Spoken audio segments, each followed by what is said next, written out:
I never saw a man meet death with finer courage. Don't let her stay in there too long.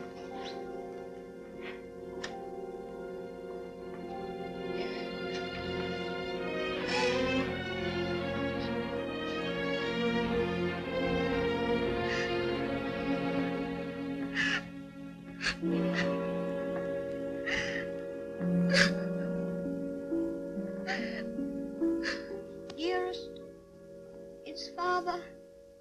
is Father well now? Yes, dear. He's well. He's quite well. But we have no one left now but each other. No one at all. My baby.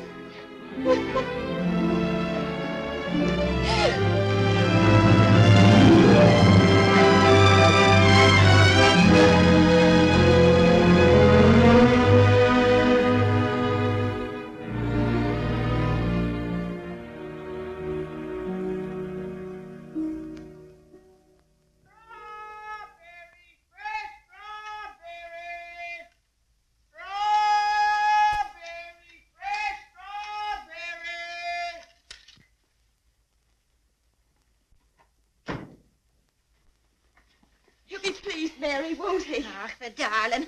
To think of him getting the like of that for his birthday. Sure, he'll be the happiest boy in all Brooklyn till he falls off of it. Yeah.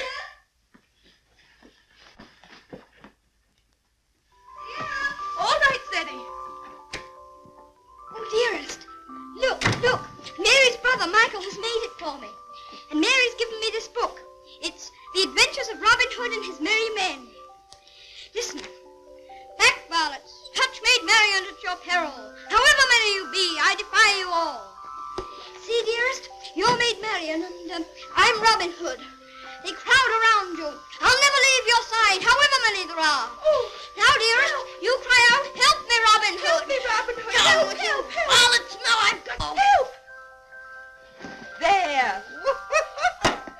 Oh. Isn't that... Oh, You like it? Oh, my... Of all the events in my life, this is the most magnificent. Do you really like it, darling? It's what you wanted? It's exactly what I wanted. Oh, I do hope it is. Only you will be careful, won't you, and not let it run away with you or anything. I suppose I'm about the safest bicycle rider in the whole of Brooklyn. Do you mind that now, huh? No? Can I ride it now, dearest? Can I go now? Oh. I can't wait 1 minute. Mr. Hobbs has to see it, and Dick. Can I go now, dearest? At once? Yes, dear, only do be careful. There we are. Steady, do be careful of the streetcars. You should get off the sidewalk. Wait a minute. Yes. Goodbye, dear. Goodbye. Oh, be careful, oh, be careful, oh, be careful. Good morning, Mrs. McGillicuddy. Good morning, Ceddie. A very good morning. How are your bones today, Mrs. McGillicuddy? Oh, none too good after the rainstorm yesterday. Oh, they ate last night something cruel. Ties me up in knots, the rain does. Does it? How very peculiar. But it's a fine day to go bicycle riding. Oh, I suppose so. For them that has bicycles and can ride them. I suppose everybody who has a new bicycle will take it out and ride it today. Glory be to goodness, and whose bicycle might that be? It's mine. It's my birthday present from Dearest. Oh, it's a daisy show. Fine enough for the president to ride. And it has all the latest improvements. Oh, sure, it sounds like the bells of St. Patrick. Sure, it's the luckiest boy in the world, John. Well, I'll have to be going. Oh, I nearly forgot. Please choose my apple now, Mrs. McGillicuddy. But would you mind keeping it for me until I get back? Sure.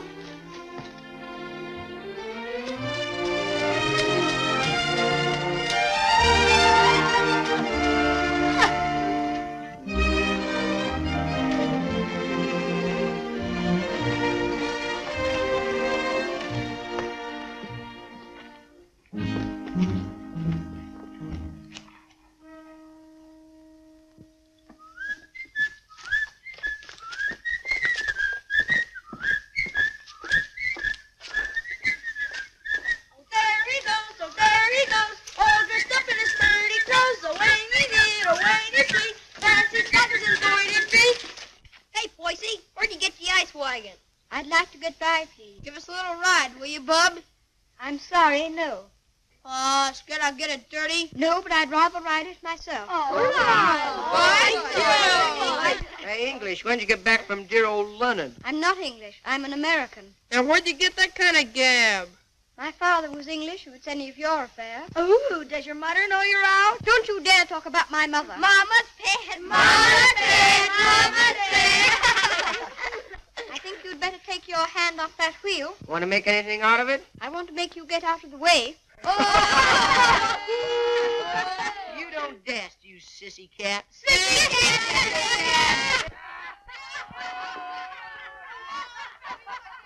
Wait a minute, Ceddie. Don't let him bluff you. I'll be right there.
Why couldn't that copper leave us alone? We had him licked.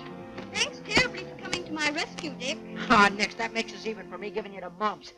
They didn't even scratch it. Gee willikers, where'd you swipe that? Dearest gave it to me. Isn't it magnificent? It's a lollapalooza. I want you to be the very first person to ride on it. Oh, thanks.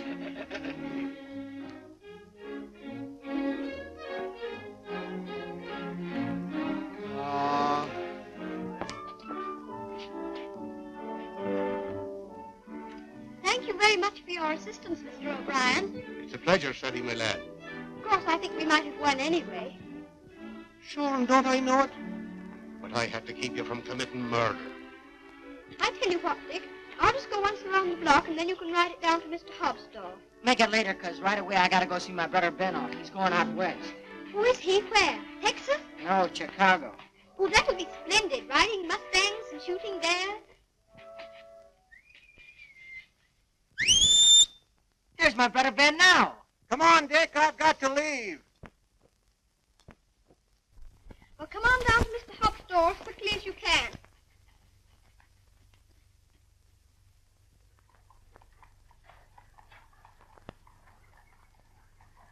What do you say to a little birthday party? Ginger pop and cookies and some candy. That would be perfect, Mr. Hobbs. Only, Only? well, Dick's coming very soon. And I was thinking, if we could wait.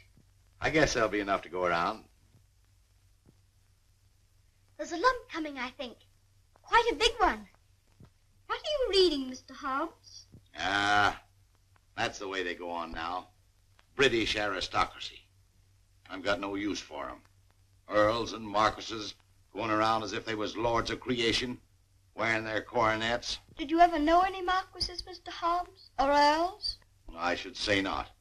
I'd just like to catch one of 'em inside here, that's all. I'll have no grasping tyrants sitting around on my cracker barrels. Perhaps they wouldn't be earls if they knew any better. Oh, wouldn't they, though? They just glory in it. It's in 'em. They're a bad lot. Here you are, Dick. Just in time for Ceddie's birthday feast. Gee, Manetti, ginger pop and everything. Here's to your health, Ceddie. Many happy birthdays. Thank you very much, Mr. Hobbs. Why, Mary. Come on home, darling. The mistress is wanting you. Oh, glory be. Would you look at your face? I'm very sorry, Mr. Hobbs, but I shan't be able to stay for the feast. Is there anything wrong with Dearest? Not at all. Sure, there's nothing the matter with her. What's happened, Mary? Now, don't be asking me any questions. Queer, strange things happening to us. If you'll forgive me, Mrs. Errol, you must not disregard the great position to which your son has fallen heir through the death of his uncle, your late husband's brother. But what it amounts to, Mr. Havisham, is that you want to take my boy away from me. Mrs. Errol, you must remember that I'm acting quite impersonally and simply as a lawyer of the Earl of Dorincourt. The Earl of Dorincourt disowned his son and has refused to recognize his grandson until now. Why should I give up my boy? Oh, I'm afraid I've been very stupid, Mrs. Errol. I should have told you. My instructions are that you shall accompany Lord Fauntleroy to England. Oh. However, I must remind you that Lord Dorincourt is not very friendly toward you. He's an old man and has always had very strong prejudices against America and Americans, and was bitterly opposed to his son's marriage. He's fixed in his determination not to see you. You live at the lodge, and a suitable income will be provided for you. The only stipulation is that you make no attempt to visit your son at the castle, nor even enter the park gates. There's your sister, Mary. Hello, Bridget. Why, what's the matter? Mrs. Michael, it's worse. We've no money. We can't pay the rent. I don't know what I'm going to do. Now, Bridget, I've more important things to attend to. I wonder what your husband's wishes would have been in this matter. You knew my husband? Yes, I knew Captain Errol well, and liked him, as everybody did. He was greatly attached to his old home. Yes, I know. He, above everyone, would have appreciated what this means to your son, the very great advantages he'll have. Yes, you're right. My husband would have wished it. Mr. Havisham, I must ask you to let me tell Ceddie about this in my own way and in my own time. He must never know his grandfather dislikes me. If he did, it would make it harder for them to be friends. Very well. Your son will thank you for this when he's a man. I hope his grandfather would love Ceddie. He has a very affectionate nature and has always been loved.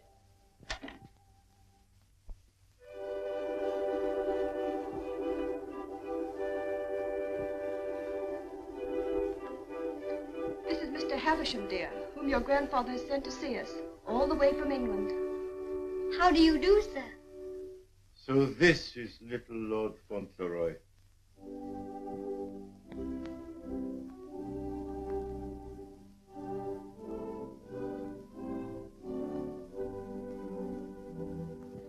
You see, dear, your grandfather has no more children now, and he's very lonely.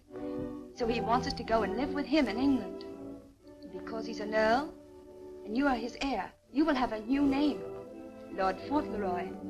And someday you will be the Earl of Dorincourt. Oh, dearest, do I have to be an earl? None of the boys are earls. Can't I not be one? I'm afraid it can't be helped, dear. Just think, dear, soon we'll be starting for England. Do we have to go to England, dearest? I'd much rather not. Oh, what will Mr. Hobbs say?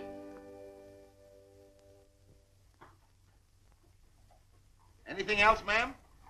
How much is your table butter? 13 cents a pound, ma'am. 13? Why, the last I bought was only 12.5 cents. That must have been last month. It's 13 today. Oh, indeed. Well, never mind the butter. Heavens and earth, if prices go any higher, we'll all starve to death. Nay. Good day, ma'am. Hello, Ceddie. What's the matter? Mr. Hobbs, do you remember what we were talking about yesterday morning? It seems to me we was talking about England. Yes, and earls, don't you remember? Oh, yes. We did touch 'em up a little. That's all. You said you wouldn't have them sitting around on your cracker barrels. So I did. And I meant it, too. Just let 'em try it, that's all. Mr. Hobbs, one is sitting on this barrel now.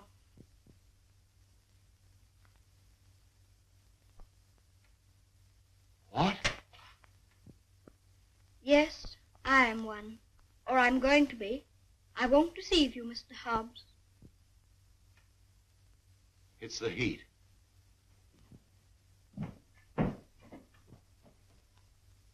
It is a hot day. How do you feel? Got any pain? Thank you, I'm all right. I'm sorry to say it's true, Mr. Hobbs. Mr. Havisham, he's a lawyer, came all the way from England to tell us about it. My grandfather sent him. Who is your grandfather? I couldn't very easily remember it, so I wrote it down. John Arthur Molyneux Errol, Earl of Dorincourt. That's his name, and he lives in a castle. 2 or 3 castles, I think. All his sons have died now. That's why I shall be an earl. Now I'm Lord Fauntleroy. Oh, well, I'll be jiggered. One of us has got a sunstroke. Oh, no, we haven't. We'll have to make the best of it, Mr. Hobbs. What did you say your name was? Cedric Errol, Lord Fauntleroy. Well, I am jiggered. Well, you always did talk more English than American. You think there's no getting out of it? I'm afraid not, Mr. Hobbs. Dearest says that Father would wish me to do it. But if I have to be an earl, I can try to be a good one. I'm not going to be a tyrant, Mr. Hobbs. And if there's ever to be another war with America, I shall try and stop it.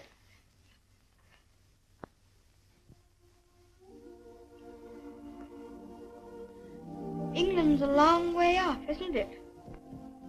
It's across the Atlantic Ocean. That's the worst of it. Perhaps I shan't see you for a long time. I don't like to think about that, Mr. Hobbs. Well, the best of friends must part.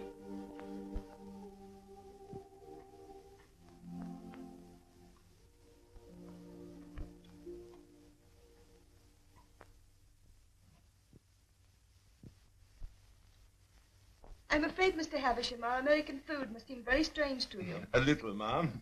I find that muffins are biscuits and biscuits are cookies. But the cooking's excellent. And after all, it's the company that makes a meal exquisite, not the food. Thank you, Mr. Havisham. When you're an earl, you'll give splendid dinners in one of the most beautiful castles in England. Do you know, I'm not sure I know exactly what an earl is. And I think if anybody's going to be one, he ought to know, don't you? Would you mind explaining it to me? Well, someone is made an earl generally because he's done some service to his sovereign or some great deed. Oh, that's like the president. Oh, is it? Is that why your presidents are elected? Yes, sir. When a man is very good and knows a great deal, he's elected president. Then they have torchlight processions, and bands, and everybody makes speeches. I used to think perhaps I might like to be president, but I never thought of being an earl. No, being an earl is rather different from being a president. An earl is generally of very ancient lineage. What's that? Very old family. Extremely old. Oh, that's like the apple woman. She's 100, I should think. She's of such ancient lineage it would surprise you how she can stand up. I used to feel sorry for anyone who's so poor and has such ancient lineage. She says hers has gone into her bones and the rain makes it worse. When I said ancient lineage, I didn't mean old age. The first Earl of Dorincourt was created an earl hundreds of years ago. Well, that was a long time ago, wasn't it, dear? Yes, dear. Many earls have been very brave men and have fought in great battles. I should like to do that myself. My father was a soldier and a very brave man, as brave as George Washington. I'm glad earls are brave. That's a great fountain. Would you excuse me a moment, please? There's someone I must see. Oh, certainly, of course. There's another advantage of being an earl.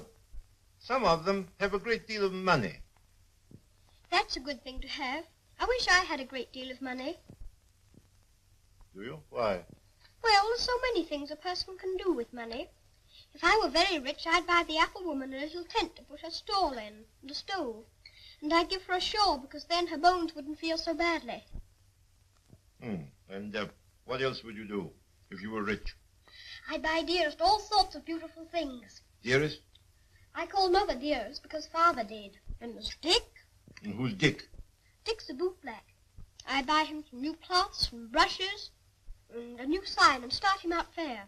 He says that's all he wants, is to start out fair. Is there anything else? Well, I think Mr. Hobbs would like a gold watch and chain. But what would you get just for yourself if you were rich? Isn't there one particular thing you've dreamed of having? Yes. A pony. But I suppose that would be too much to even dream about. I'm so sorry. A poor woman who was in trouble came to see me. Oh, is it Bridget? Yes, dear. I wish we could do something for her. She has 6 children, and her husband is out of work. He has inflammatory rheumatism, and that's the kind of rheumatism that's dreadful. Before I left Dorincourt Castle, the Earl said that if you expressed any wishes, I was to gratify them and give you anything you desired. Now, here are £5. In your money, $25. If you have any desire to assist this poor woman, I'm sure your grandfather would wish it. Can I have it now? Can I give it to her this minute? May I be excused, please, dearest? Yes, Ceddie. Bridget! Bridget, wait a minute. Here's money. My grandfather gave it to me. It's for you. It's a great deal of money, Mr. Havisham. We've never had very much. I'm just beginning to realize the great power Ceddie will have. Such a child still. I'm a little afraid. I think from what I've seen of him, that you have nothing to fear. Oh, I hope not. He mustn't be spoiled by all these wonderful changes.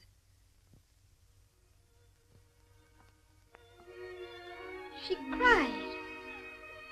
She said she was crying for joy. I never saw anyone cry for joy before. My grandfather must be a very good man. It's more agreeable being an earl than I thought it was going to be. In fact, I'm almost quite glad I'm going to be one.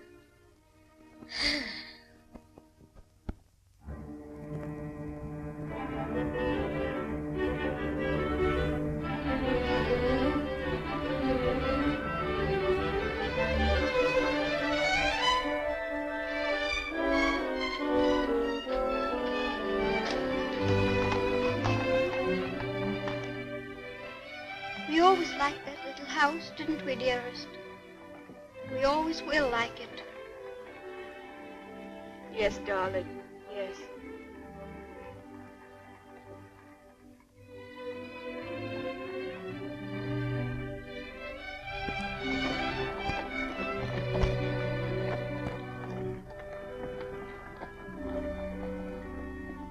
I've come to say goodbye. I have to go to England to be a lord, and I shouldn't like to have your bones on my mind every time it rains. Oh, bless your dear little heart, with all your kindness to me. The Bones is as quiet as anything. Can I give you a kiss for love? Of course.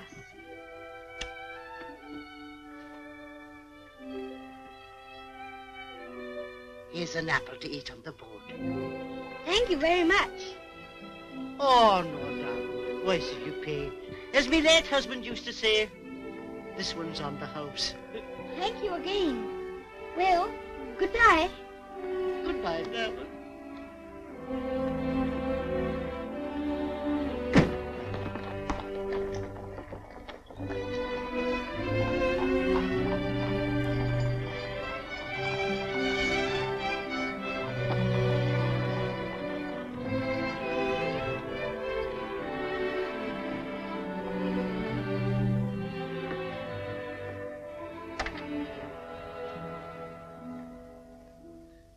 Well.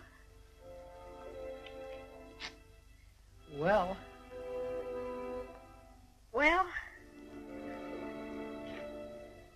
Well. Well, goodbye. I hope trade will be good.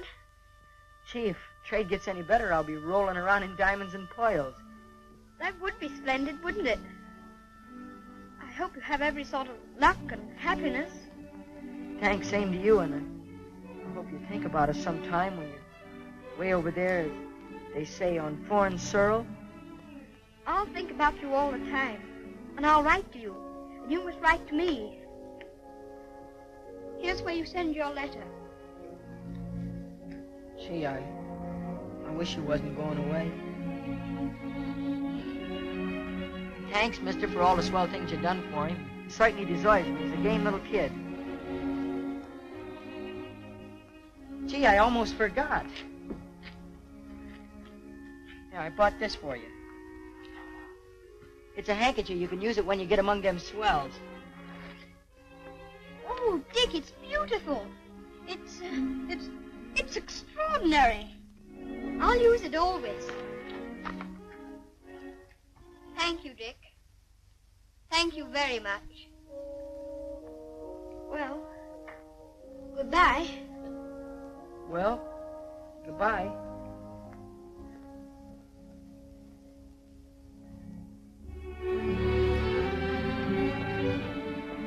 Would you mind very much not going in with me?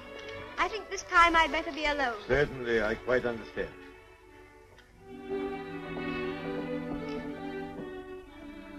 This is for you, Mr. Hobbs.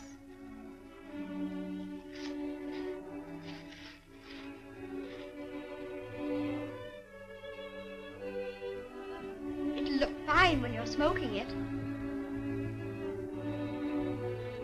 Why, Ceddie, that's just what I wanted for a long time.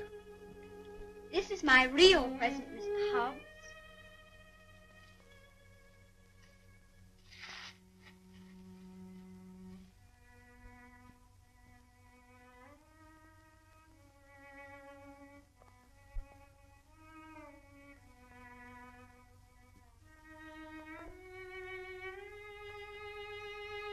There's something written on it, inside the case. I told the man what to say. You read it.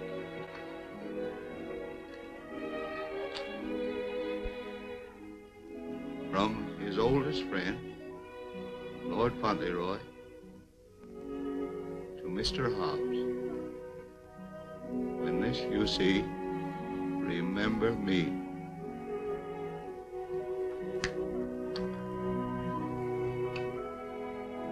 When this you see, remember me. I don't want you to forget me. Oh, I won't forget you. Don't you go and forget me when you go over there amongst those British aristocracy. I shouldn't forget you, whoever I was among. I hope you'll come to see me. Perhaps my grandfather will write and invite you. You wouldn't mind him being an earl, would you? I mean, you wouldn't stay away just because he was one. Oh, I'll come and see you.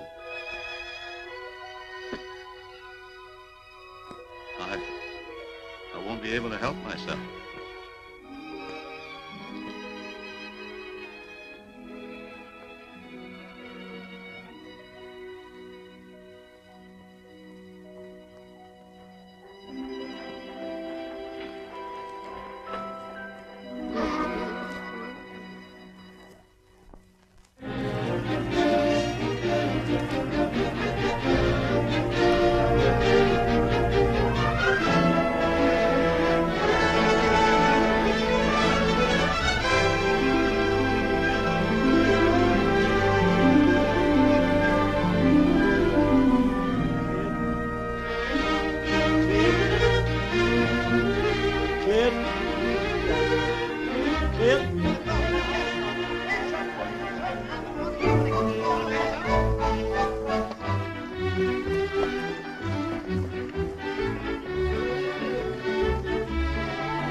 Dorincourt Castle, dearest? No, this is Court Lodge, where you're...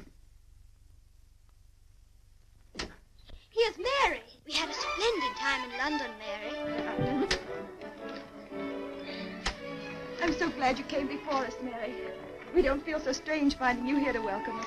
Oh, sure, 'tis the great happiness I wish you, ma'am, in your lovely new home. This is Mrs. Baines, the cook, Mum, and that's Susan, the parlour maid. I'm sure we'll do everything, ma'am, to make you comfortable. Oh, I'm sure you will.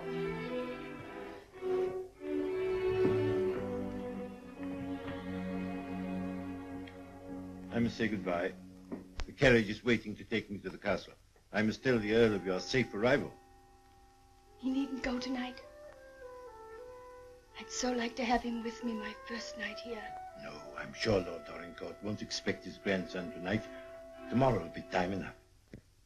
I dread so to tell him that we're not going to live together anymore.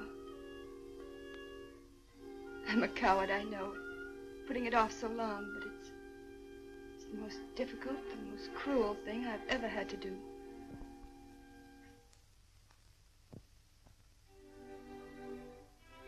I wish you'd tell his lordship, please, that I'd rather not have the money. You mean the income he wishes to settle on? I have a little money of my own. It's quite enough to live simply on. I must accept the house, of course, because that makes it possible for me to be near Ceddie. I'm grateful to him for that, but... He'll be very angry. He won't understand it at all. I think he will understand. He must understand that I can't accept money from a man who hates me so much that he's separating me from my boy. I'll deliver your message.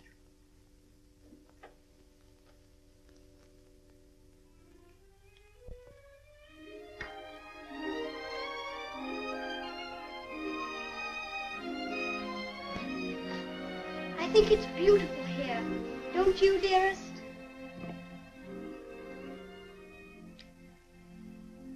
Ceddie, darling, there's something I must tell you. You're not going to understand it, I know. But I want you to believe me, as you always have, when I tell you it's for the best. Tomorrow, Mr. Havisham will take you to your grandfather, and you will live with him at the castle. But I shall not go with you. This pretty house will be my home, and Mary will be here to look after me. But, dearest, you don't mean... You can't mean that we're not going to be together, just as we've always been. Oh, no, I can't. I couldn't. I won't. I won't. Ceddie, you must be brave and sensible. If there are some things you can't understand now, you'll understand them later. It's best for you to live there. There are good reasons why it is. You mean you want me to go away from you? Of course not, darling. But now you're growing older, and we must trust, help one another without asking any questions. You know, Ceddie, your grandfather loves you, wants you to love him.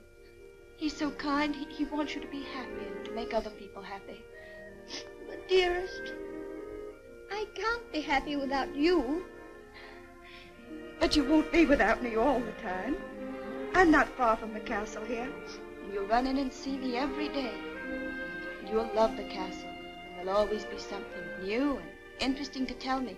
And I'll have things to tell you. Oh, Ceddie, we'll have such good times together. We'll be finding things out, both of us. We'll be explorers. Yes. Like Mr. Stanley and Mr. Livingston. That'll be exciting. Every night, when it grows dark, I'll put a candle in the window to guide you through the jungle, Mr. Stanley.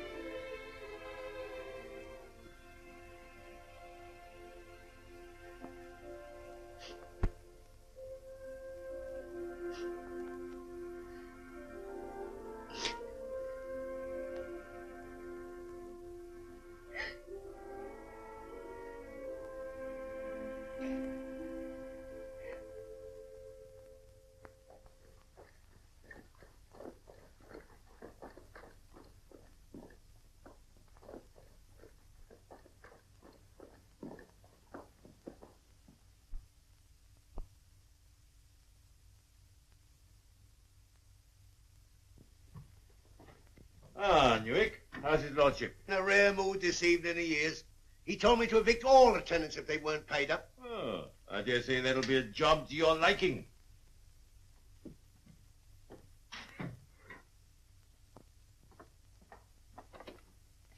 Oh, sir.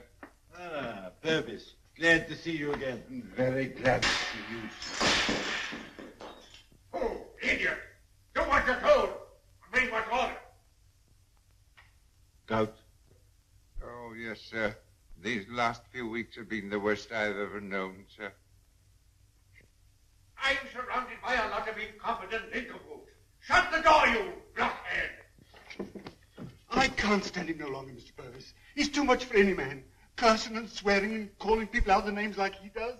And it ain't just today, it's every day. Thomas, you brought in the 63 port. He prefers the 51. How was I to know he didn't say? Fetch the other bottle. What business you got drinking port anyway in this condition?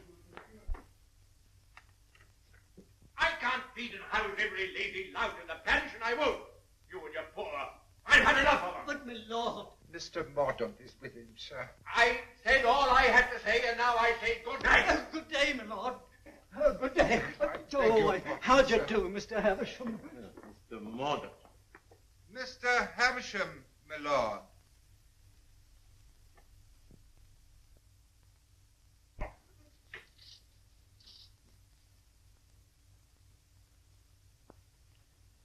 Well, Havisham. Lord? Come back, have you? Put that cushion right for me, will you? Hi, careful.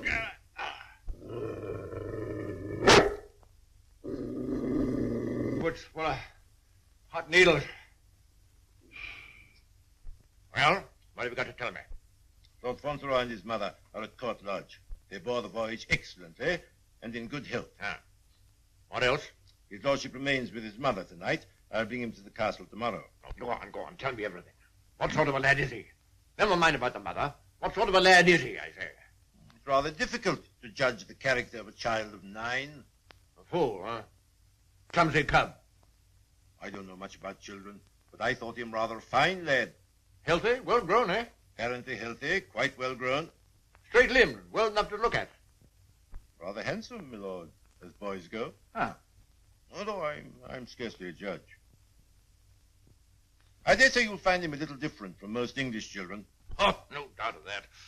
American children are the most impudent and worst brought up in the world. I've heard that often enough. In his case, I would hardly call it impudence. The difference is, I think, that he's lived more with older people than with children. But I should call it a mixture of maturity and childishness. Exactly. Beastly, impudent, bad manners. That's what it is. I have a message to deliver from Mrs. Errol. I want none of her messages. The less I hear of her, the better. But this is rather an important one. She prefers not to accept the income you propose to settle on her. What's that? What do you say? She says it's not necessary. That as the relations between you are not friendly. Not friendly? I should say they were not friendly. Mercenary, sharp-voiced American. Lord, you could hardly call her mercenary. She's asked for nothing. Ah, all done for effect. She thinks she can wheedle me into seeing her. Thinks I shall admire her spirit, but I don't. She shall have the money sent to her whether she likes it or not. She won't spend it. I don't care whether she spends it. She shall have it sent to her. She shan't tell people that she's got to live as a pauper because I'm doing nothing for her. Huh?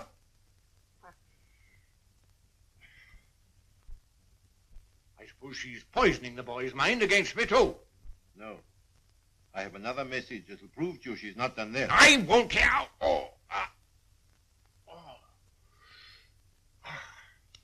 She asks you not to let Lord Fauntleroy hear anything that might lead him to understand that you're separating him from her because of your prejudice against her. She says he wouldn't comprehend it. That it might make him fear you in some measure, or at least cause him to feel less affection for you. She wants there to be no shadow on your first meeting. Come now, Havisham, come now. You don't mean the mother hasn't told him? Not a word, my lord. Nothing has been said to the boy to give him the slightest doubt of your perfection. He's prepared to believe you the most amiable and affectionate of grandparents. In fact, he already regards you as a wonder of generosity.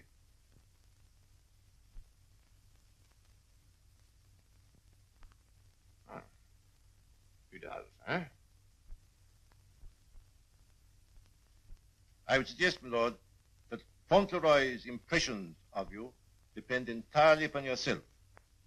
I make a further suggestion, that you will succeed better with him if you take care not to speak slightingly to him of his mother.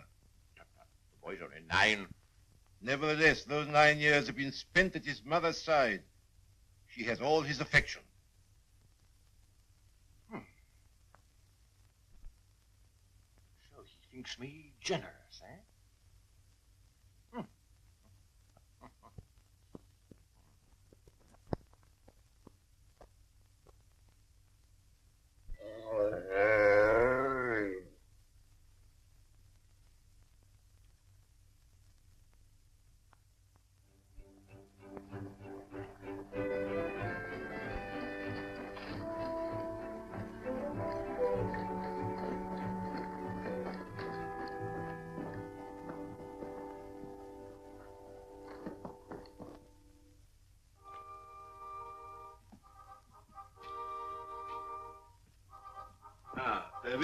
This is Lord Fauntleroy. My lord. How do you do? Thank you, my lord.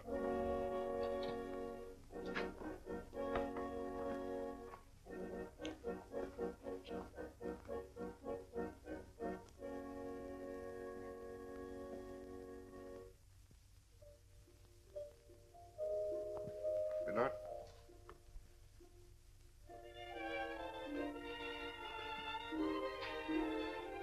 Lord Fauntleroy, Mrs. Mellon. Lord Fauntleroy, this is Mrs. Mellon, the housekeeper. How do you do, ma'am? I shouldn't know his lordship anywhere, sir. He has the captain's face and way. Oh, was it you who sent the cab? I'm ever so much obliged to you, ma'am. How do you do? He's a great lady, sir. Where's his lordship? In the library, sir. Lord Fauntleroy is to be sent to him alone.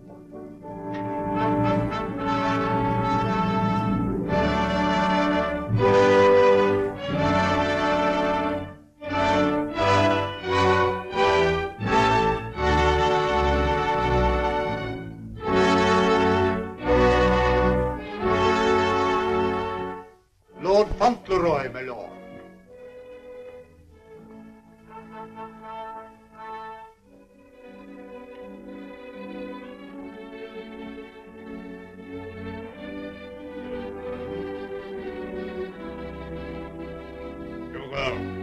Come back, sir.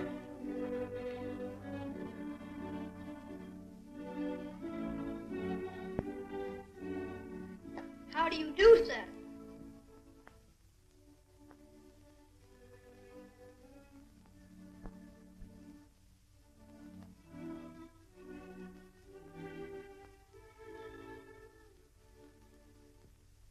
Are you the Earl? I'm your grandson that Mr. Havisham brought. I'm Lord Fauntleroy.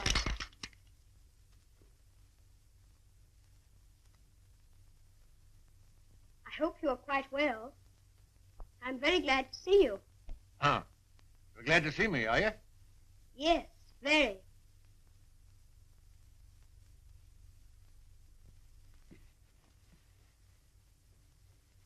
I kept wondering what you would look like if you'd be anything like my father. Oh, and am I?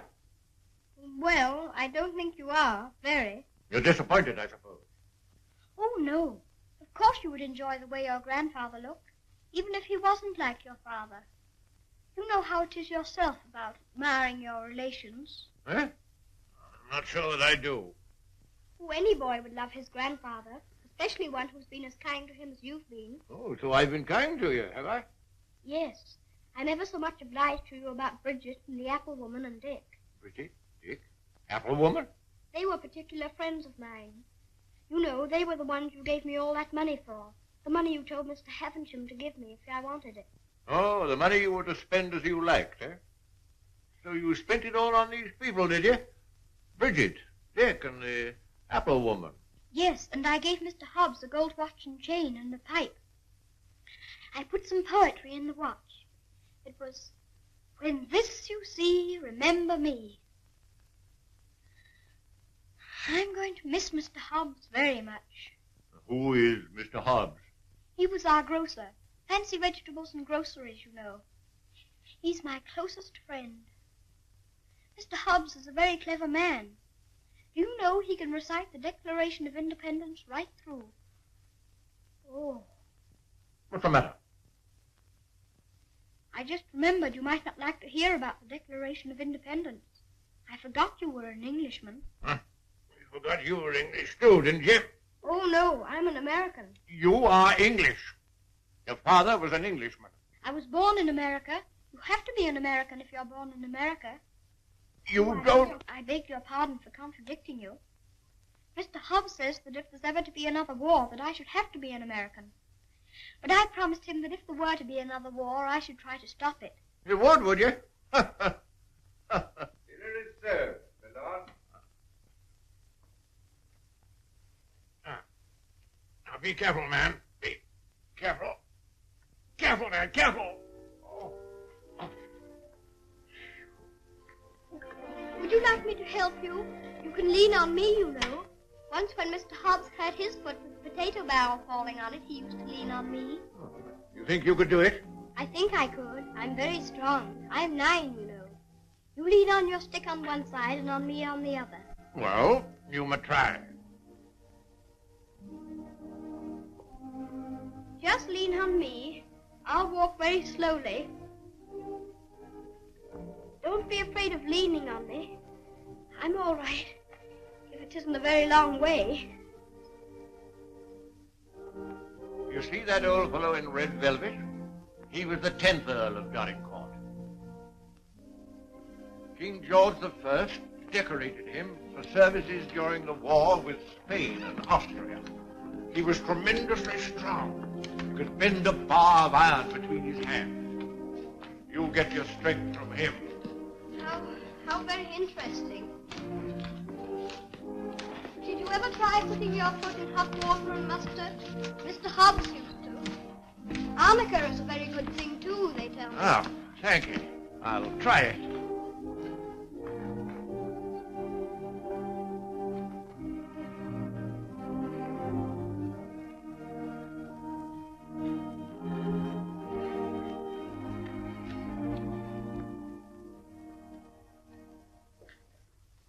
It is warm, isn't it? A person can't help getting warm in the summertime. Great heaven!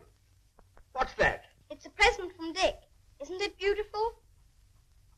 When this I see, I shall always remember Dick. Yes, I should think you would. It'd be difficult to forget him. Dick's a professional bootblack. You'd like him. He's so square. Square? Yes. He wouldn't cheat anyone or hit a boy under his thighs. Oh. Very pleased with him. Thank you.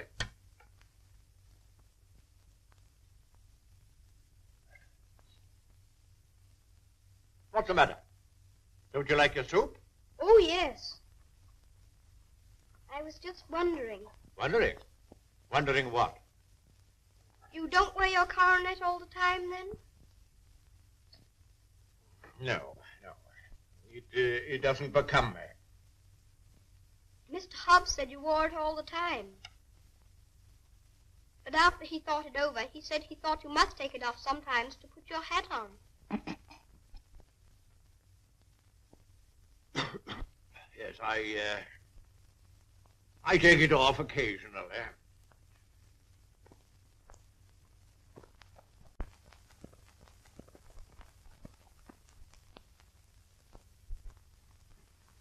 You must be very proud of your house. I never saw anything so beautiful. But it's a very big house for just 2 people to live in, isn't it? Oh? You think it's too large? Well, I was only thinking that if 2 people lived in it who were not very good companions, they might get a little lonely sometimes. Thank you. Do you think I shall make a good companion? Yes, I think you will. I think you should be almost as interesting as Mr. Hobbs. Huh. Mr. Hobbs and I were very great friends. He was the best friend I had, except...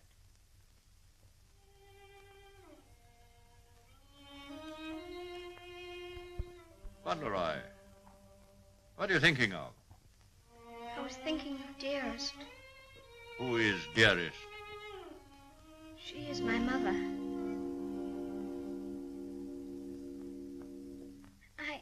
I think I'd better get up and walk up and down.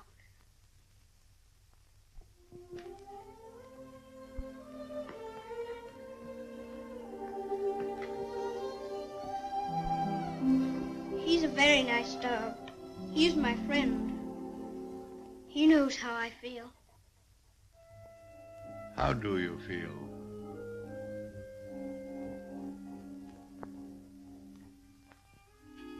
Come here.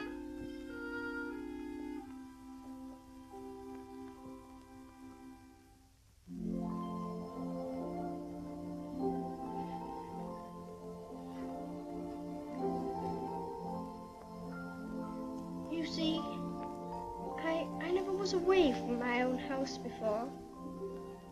It makes a person feel a strange feeling when he has to stay all night in another person's castle instead of his own house. But Dearest is not very far away from me. She told me to remember that. And after all, I'm 9, you know. And I can look at the picture she gave me. Look, you press the spring and it opens, and there she is.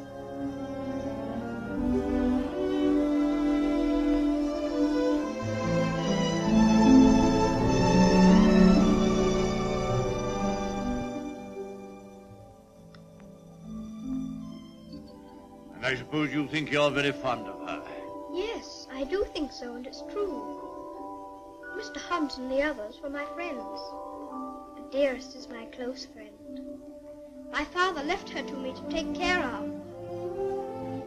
When I'm a man, I'm going to work and earn money for her. Oh, what do you think of doing? Well, I did think of going into business with Mr. Hobbs. But I should like to be president. We'll send you to the House of Lords instead. Well, if I couldn't be president, and if that's a good business, I shouldn't mind. The grocery business is dull sometimes. Yes, so's the House of Lords. But it's the business that every Earl of Dorincourt goes into. I shall have to talk to Dearest about it.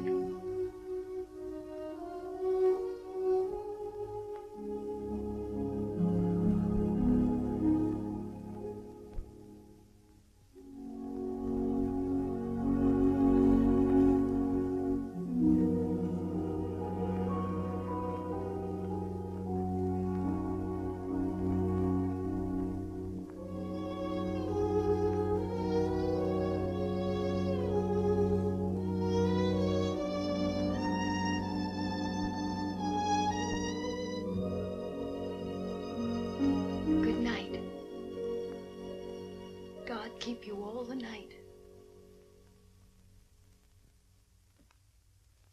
Morning, Thomas. Good morning, sir. His lordship?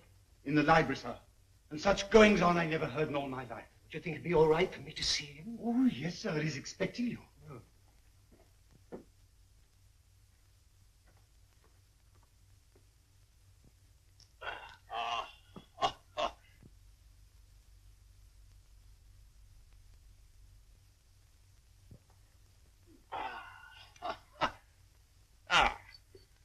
Morning, Mordaunt. Found a new employment, you see. Any good at marbles, Mordaunt? My muscles are a little stiff, my lord, but I'll see what I can do. No, pity about that. I'd forgotten about your age.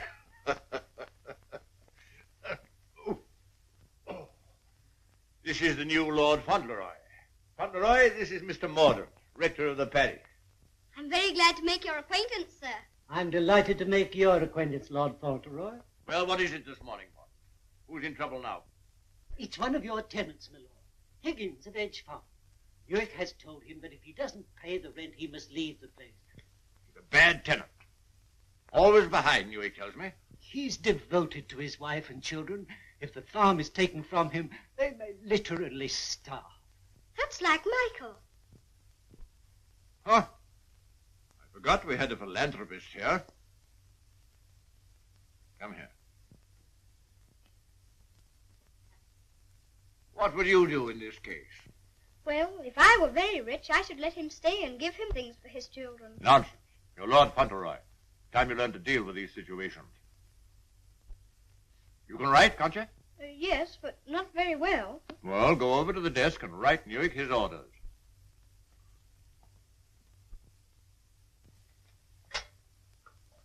Now, what must I say? You must say, Higgins is not to be interfered with for the present.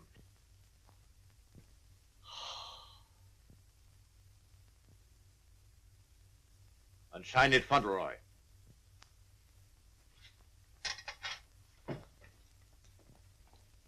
Do you think it will do?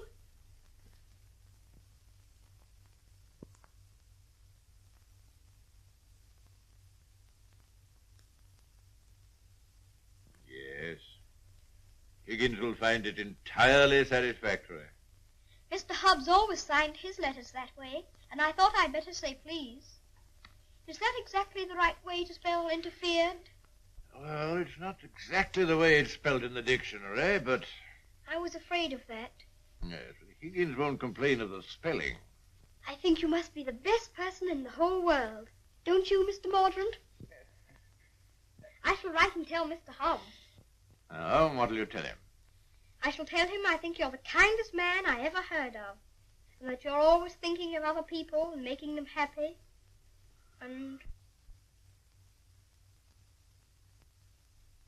that I hope when I grow up I shall be just like you. Just like me. There you are, Morden. Take that with you.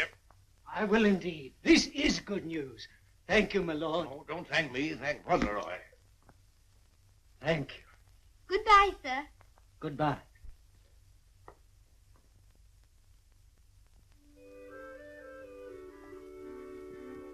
May I go to see Dearest now?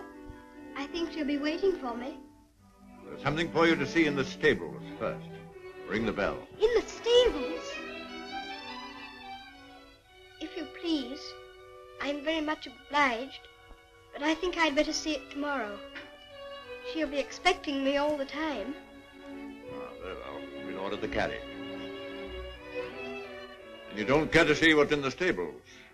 Oh, I do, I do. Oh, it doesn't matter. It's only a pony. Pony? Whose pony is it? Yours? Mine? Yes. Oh, I never thought I'd have a pony. I never thought that. How glad Dearest will be. You give me everything, don't you?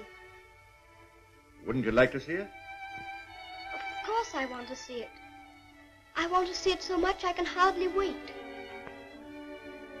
But I'm afraid there isn't time. You must see your mother this afternoon. You can't put it off till tomorrow? Why, she's been thinking about me all the morning. And I've been thinking about her. Oh, you have you? I'll ring the bell.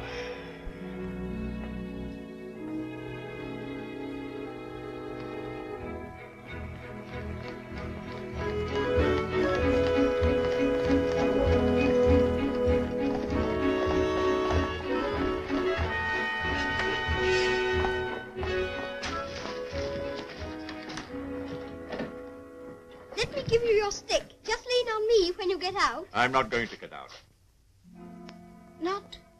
Not to see Dearest? Dearest will excuse me. Go and tell her that not even your new pony would keep you away.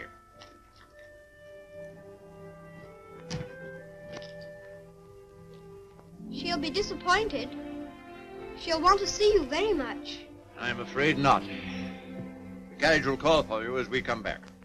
Drive on, Jeffries.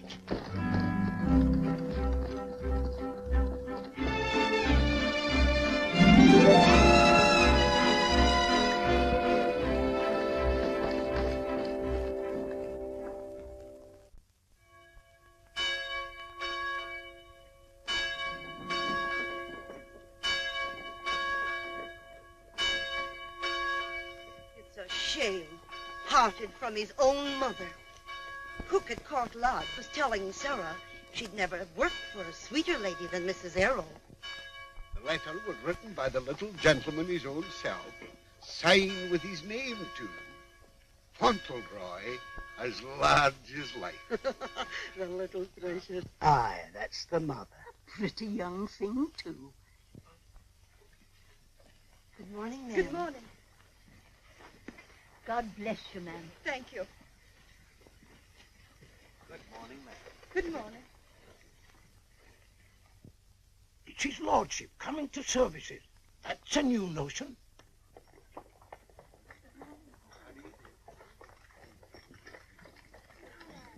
They say even his gout's improving. Look at the young lord. He's Captain Cedric all over again. He's the captain's self to the life. How glad the people are to see you. Take off your hat, Fauntleroy. They're bowing to you. To me? How do you do? Good morning, Mother. God bless your lordship. Long life to you. Thank you. Morning, my lord.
Ancestors lived a few hundred years ago.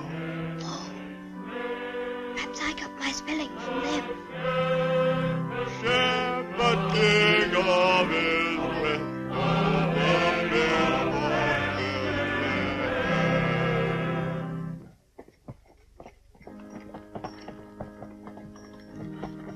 Well, Higgins?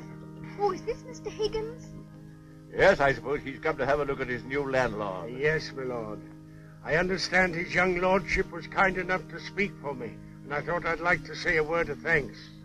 I've got a great deal to thank your lordship for. Oh, I only wrote the letter. It was my grandfather who did it. You know how good he always is to people. Is Mrs. Higgins well now? Yes, your lordship. The missus is better since the trouble was took off her mind. My grandfather was very sorry about your children having the scarlet fever. You see, Higgins, you people have all been mistaken about me. Lord Fauntleroy understands me. If you want a little reliable information on the subject of my character, apply to him. Get in the carriage, Fauntleroy.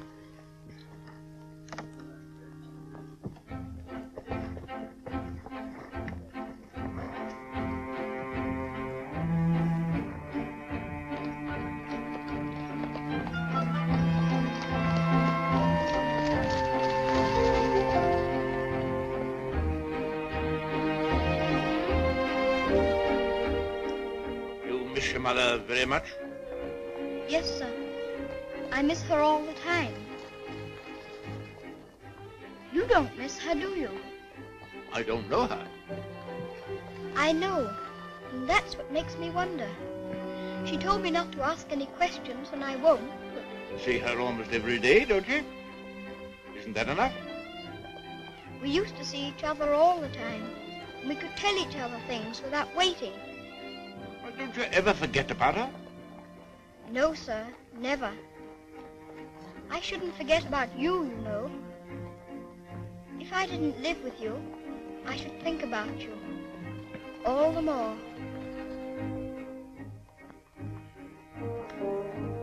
On my word, I believe you would.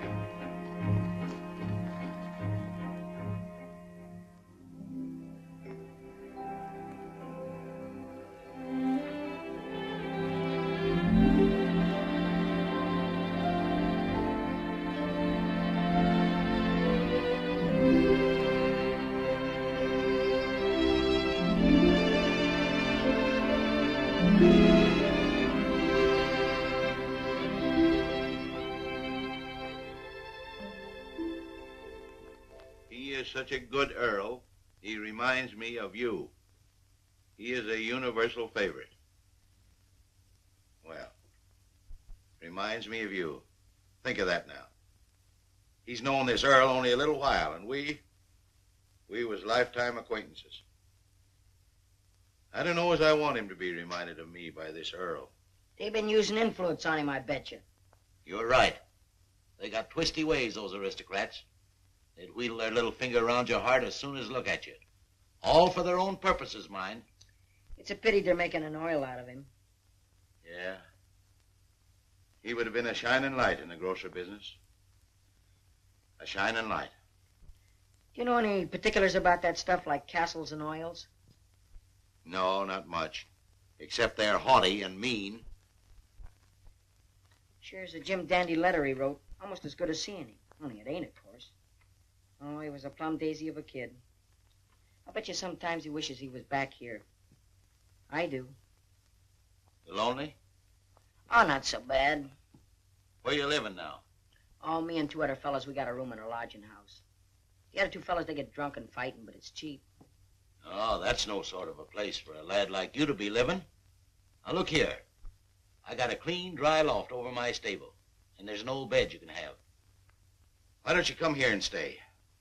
Won't cost you a cent. Gee, do you mean that, Mr. Hobbs? Why, certainly I do. Yahoo! Gee, Mr. Hobbs, talking about oils. You ain't no oil, you're a prince. Oh, sure.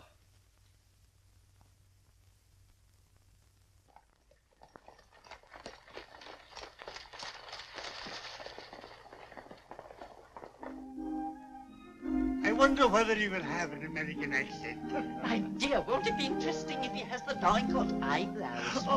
When do we see the mother? Shh. I believe she's supposed to be kept in the background.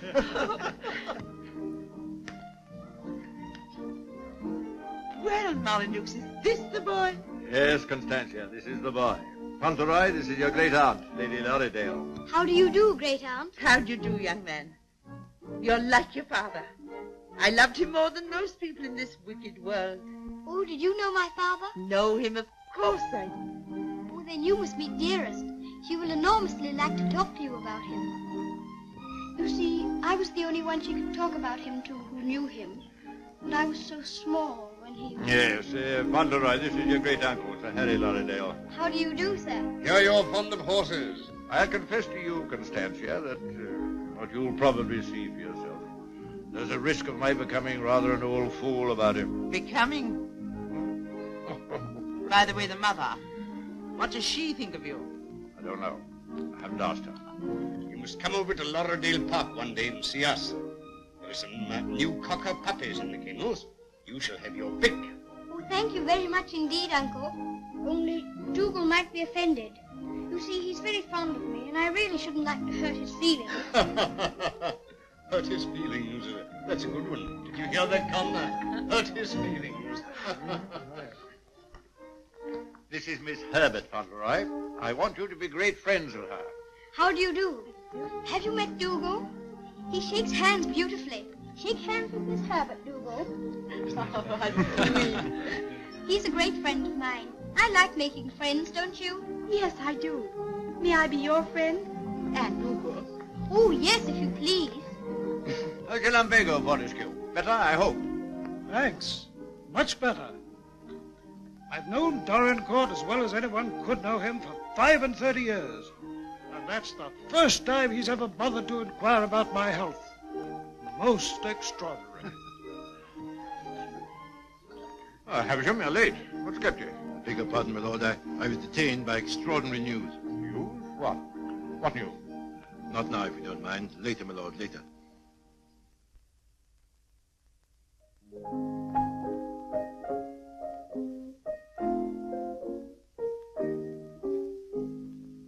The young May moon is beaming, love.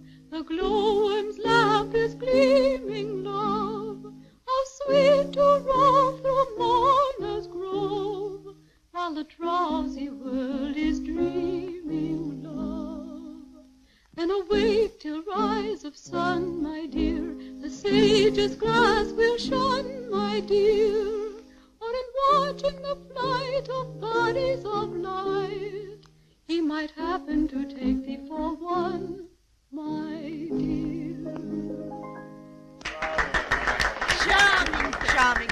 What a sweet song. Delightful, my dear. Thank you, my dear. Thank you. Do you like music? Yes, I like it when you sing it. Dear my Lord Fauntleroy, why do you look at me so? I was thinking how beautiful you are. Oh, Fauntleroy, make the most of your time. When you're older, you'll not have the courage to say that. Nobody could help saying it. Don't you think she's pretty, too? Well, we are not allowed to say what we think. Lord Fauntleroy shall say what he thinks. I'm sure he thinks what he says. I think you're prettier than anyone I ever saw, except Dearest. I think she is the prettiest person in the world. I'm sure she is. And I must tell her how kind you've been to me.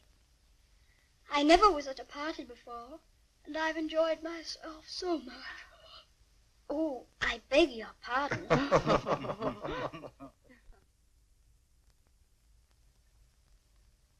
Good night, little Lord Fauntleroy. Sleep well. Thank you very much.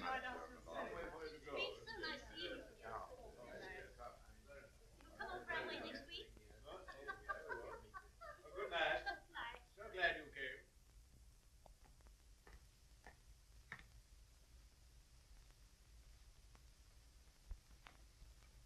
Well, Havisham, what in the world's the matter? Something serious must have happened to make you behave like this. What is it? It's bad news.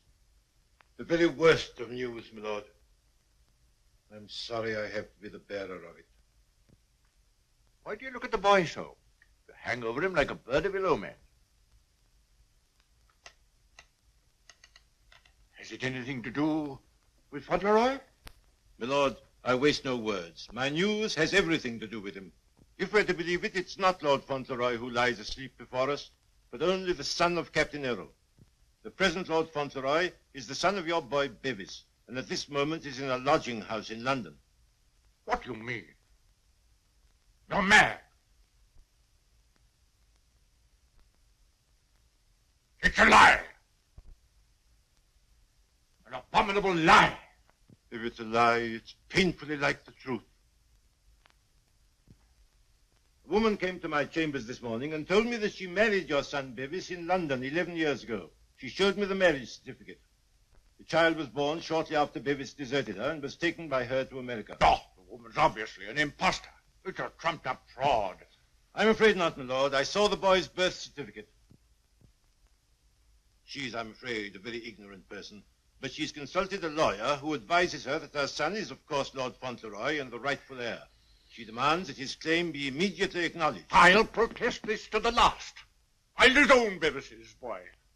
I'll have nothing to do with him or his mother. You can't disown him, my lord. Nothing we can do can keep the eldest son's child from his inheritance.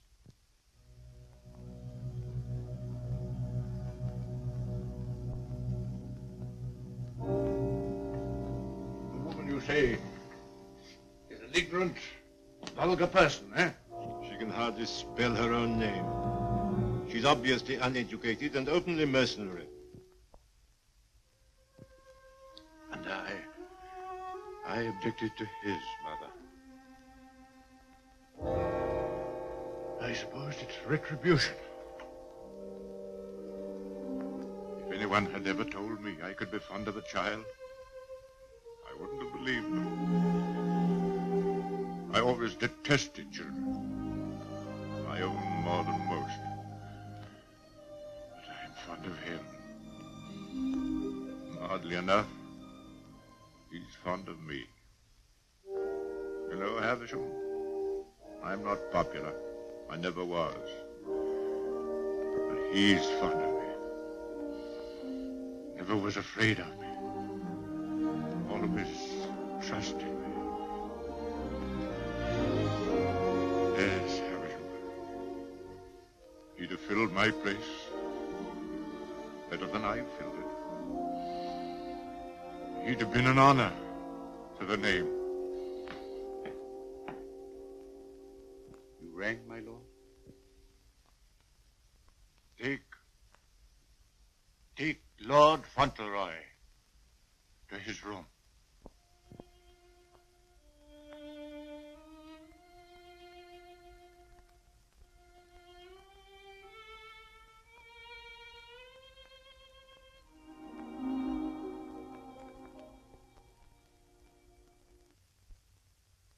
What a pity. The boy's a thoroughbred if ever there was one. I suppose you may say it's a judgment on Molyneux. But that boy, the first human being he ever loved. Will Molyneux take the case to the courts, do you think? Can't tell. He's obstinate enough. Courts of the devil. You go in with your best suit, buckles on your shoes, and come out as nature made you. Bless my soul, Constantia. Whoever would have dreamed that I'd have felt sorry for the old boy? I wouldn't have minded our having a boy like that, Harry. Yes. Better luck for us, old girl, if we had. Huh? I'll tell you one thing. If his little lordship loses his title, the village loses the best friend it has.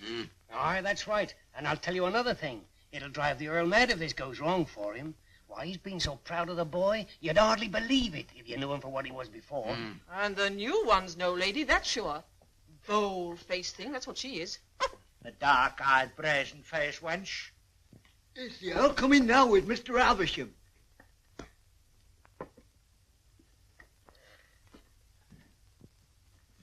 You've someone here calling herself Lady Fauntleroy. I want to see her. Aye, come the ways, my lord. This way, my lord.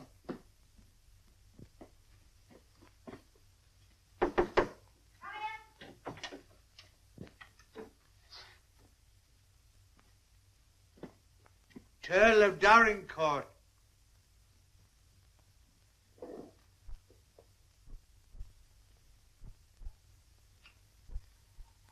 Pleased to meet you, I'm sure, my lord.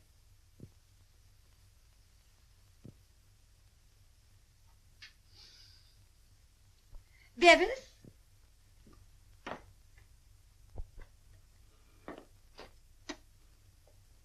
Go shake hands with your grandpa.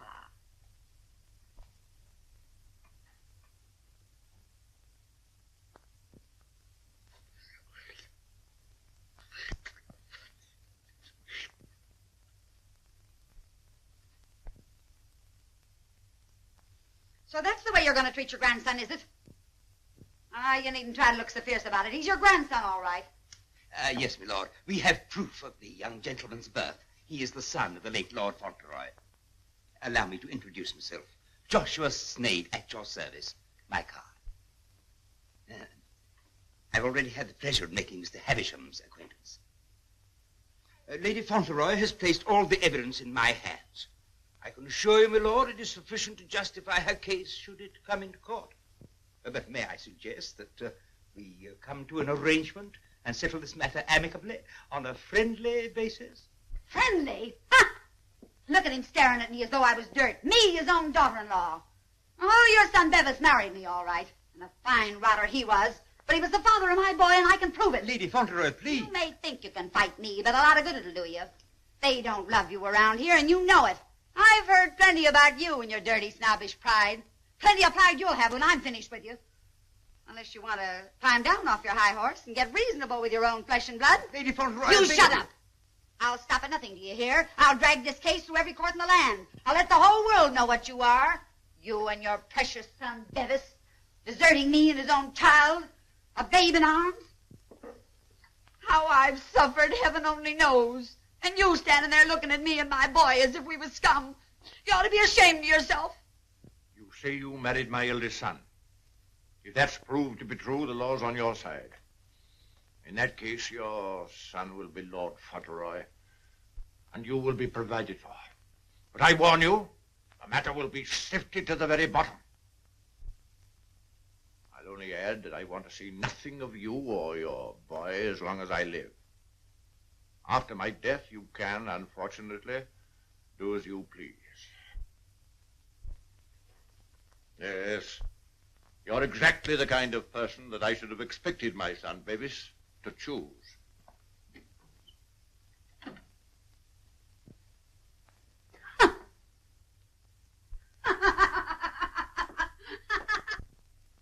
I'm afraid, Dorincourt, there can be no two opinions. At least that's how I see it.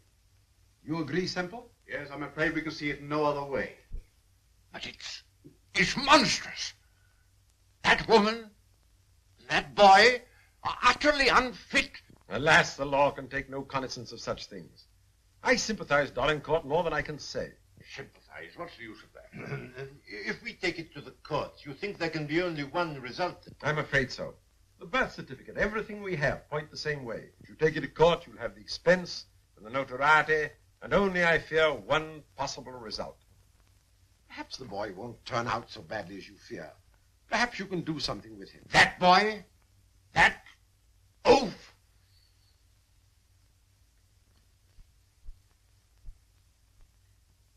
With the other one? Yes. I have no other course but to accept your judgment. Come, Havisham. Thank you, Lord. And you, Mr. Semple.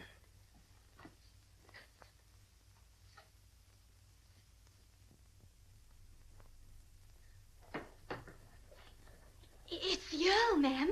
The Earl himself. Show him in.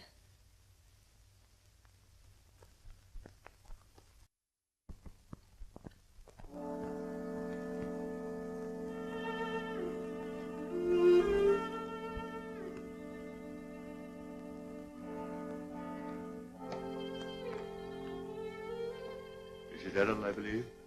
Yes, I'm Mrs. Errol. I'm Lord Dorincourt. The boy is very like you. People have often said so. I'm glad to think he's like his father, too. Yes, he is. Like my son. Won't you sit down? Thank you.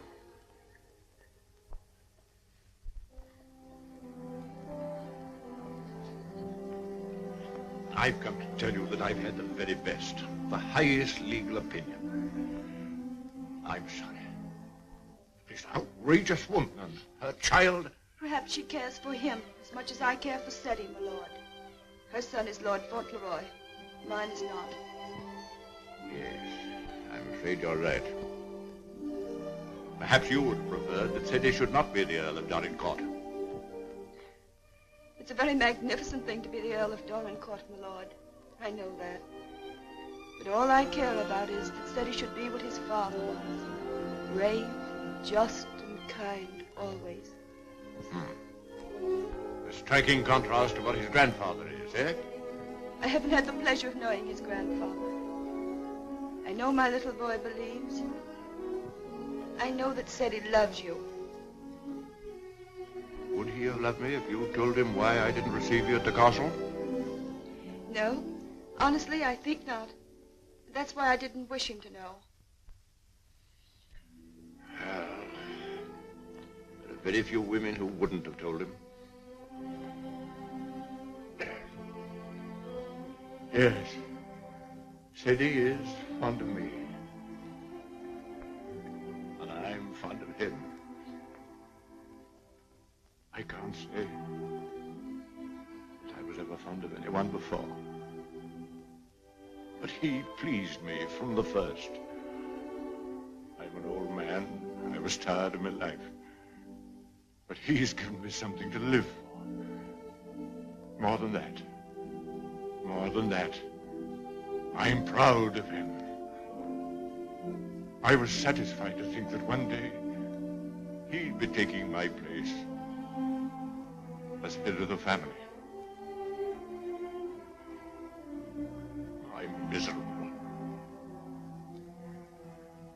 Miserable.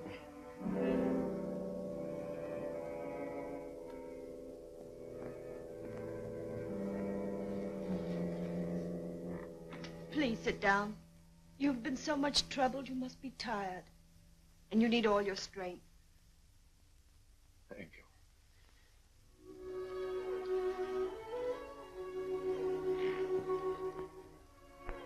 Perhaps it's because I'm miserable that I've come to you.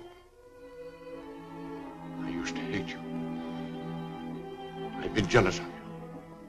This wretched, disgraceful business has changed all that. After seeing this repulsive woman who... Well, I felt it would be a relief to come to you. I'm an obstinate old fool, I suppose. I know I've treated you badly. But I've come to you because the boy cares for you. And because I care for him.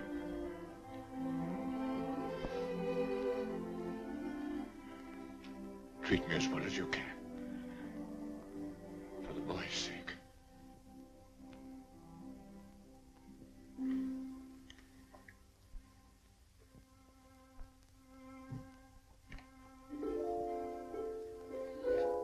Whatever happens, he shall be provided for. Ceddie shall be taken care of now and in the future. Always. Thank you. You like the house? Oh, very much. It's a cheerful room. May I come back again and talk this matter over? As often as you wish.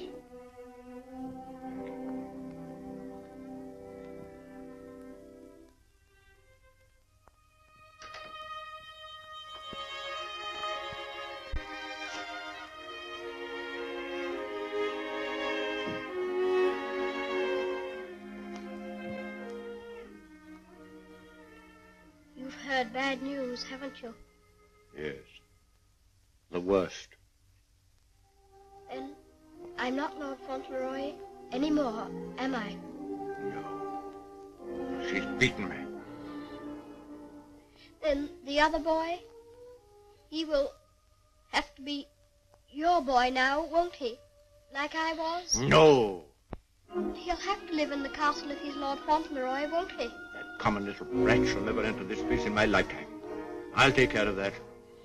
Then I can still be your boy, even if I'm not going to be the Earl, just like I was before. My boy. Yes, you'll be my boy as long as I live. And by Jove, sometimes I think you're the only boy I've ever had. Then I don't care about the Earl part at all.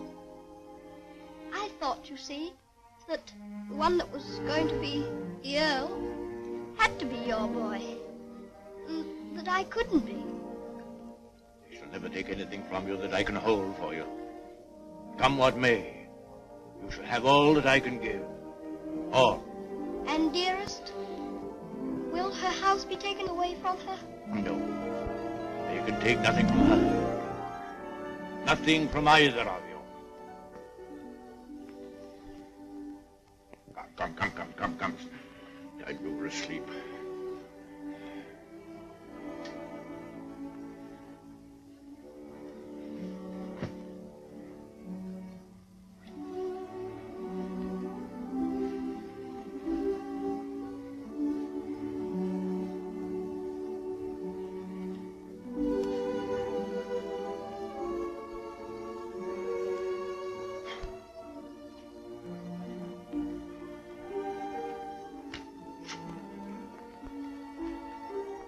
Good night, Grandfather. Good night, my boy.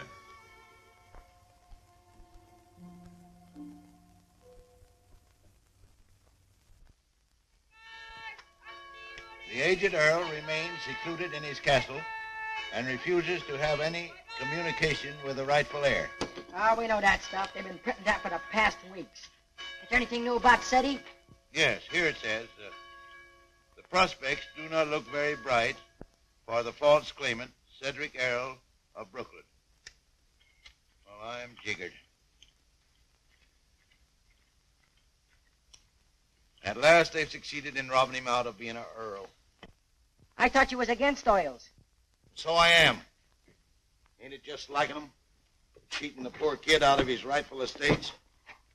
Now what's going to become of it? I know one thing. He done everything in a well for me, and he can always come back here and have half of my shoe shining business. Well, now I'll tell you, Dick. I'd always had it in my mind that Ceddie would come in with me someday. He'd be a shining light in the grocer business. The new Lady Fauntleroy was formerly an actress. She is said to have played in New York and London. Continued on page 5. Here's a picture of her.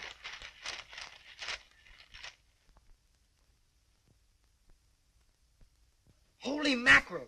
What's the matter? Here, look at this. It's her. Her? She ain't no aristocrat, she ain't. I know her as good as I know you. It's Minna, Ben's wife. Your brother? Sure. You mean it's some kind of hocus pocus? Sure I do. Well, I'm jiggered.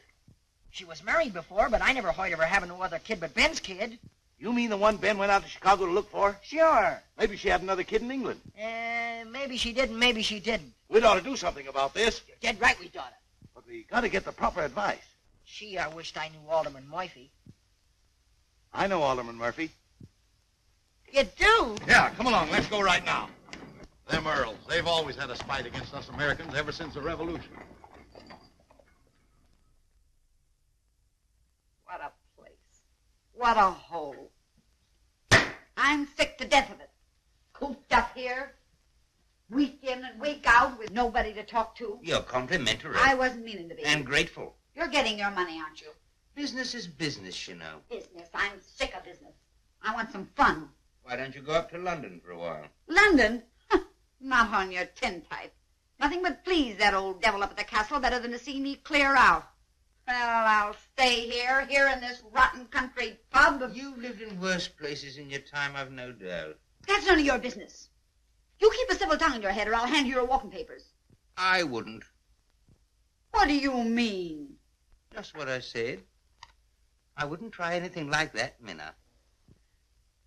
I'm Lady Fauntleroy to you. Come in. Why, it's Lord Dorincourt. Why, this is a pleasure, a real pleasure, I'm sure. Won't you take it? Hello, Minna. Why, hello, Dick.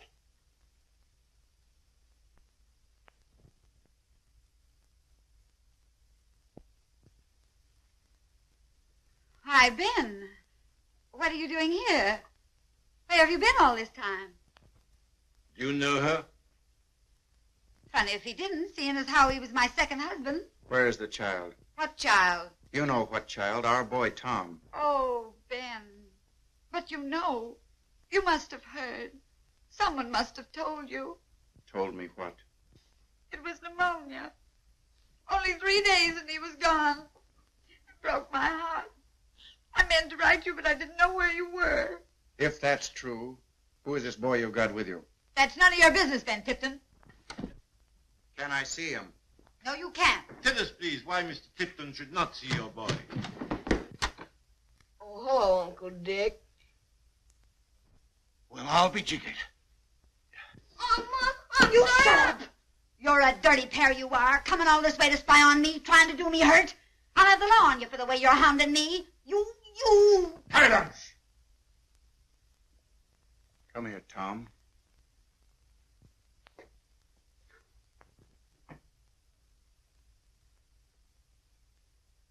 I knew nothing of this, my lord, I assure you. There's a little matter of a forged birth certificate. But I swear to you... Oh, never mind, Havisham. I've had enough of this. Too much. The sooner the pair of you are out of this country, the better. Come on, Havisham. You'll be sorry for this, you will. It's prosecution, that's what it is. It's robbery.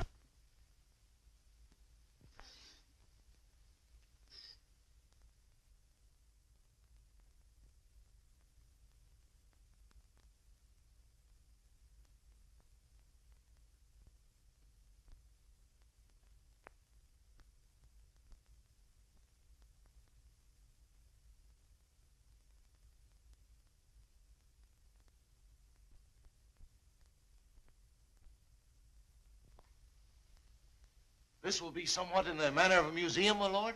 Well, not exactly a museum, Mr. Hobbs. They're portraits of my ancestors. Your aunt's sisters? All of them? I'll be jiggered. Your great-uncle, he must have had a family. Did he raise them all? I mean that they were earlier distinguished members of the family. Do you know, Earl, I used to have a very poor opinion of you aristocracy. But I've changed. I'll take you, for instance. You're a pretty good sort, even if you are an Earl. I'm very gratified.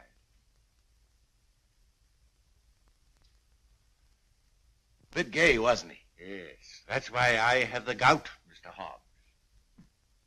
Oh. And they was all Earls. And Ceddie's going to be one. And own all this. And he'll be worthy of it, Mr. Hobbs. Sure he will. All these Earls. You know, I wouldn't have minded being one myself.